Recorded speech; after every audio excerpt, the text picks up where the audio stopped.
Take a look at these numbers. Right now, roughly 30% of Indonesians with internet access have been exposed to online gambling platforms, and 15% are actively placing bets. Data shows that 60% of those active users are youth and young adults, typically between the ages of 15 and 30. Traditional gambling usually requires a physical location, a specific place, a specific time, and face-to-face interaction. Today's digital platforms operate without borders, offering 24/7 access right from a smartphone. Society usually views this issue through a financial lens. We treat it as a problem of poor money management, spiraling debt, and emptied bank accounts. The financial loss is a secondary symptom. The core crisis operates beneath the surface, rewiring the minds of an entire generation and triggering a severe, widespread public health emergency. It starts the moment a screen flashes a loss. That immediate financial hit triggers a sharp spike in cortisol, the body's primary stress hormone.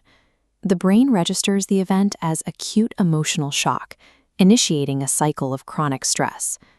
As the losses accumulate, that stress hardens into severe clinical anxiety. Players find themselves unable to sleep, lying awake agonizing over debts, which often leads to sudden, unexplainable bursts of anger and intense emotional volatility. This medical diagram maps 15 mental disorders linked to this behavior, impairing the frontal lobe and stripping away critical thinking. Left unchecked, this cognitive decline reaches dangerous extremes.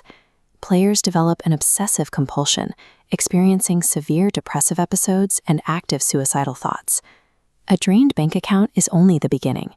The real damage lies in the erosion of a person's basic grasp on reality and their own self-control. That internal collapse eventually radiates outward to others. Overwhelmed by extreme guilt and terrified of the social stigma attached to their debts, the user pulls away from everyone, forcing deep self-isolation. The immediate blast radius hits the home first.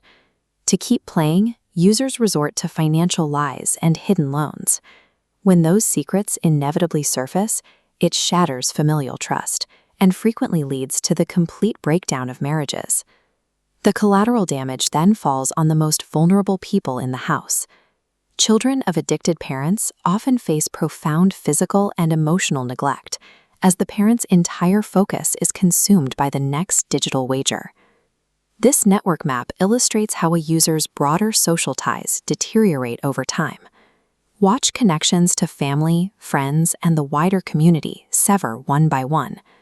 The user transforms from an active participant in society into an antisocial individual who actively avoids human interaction.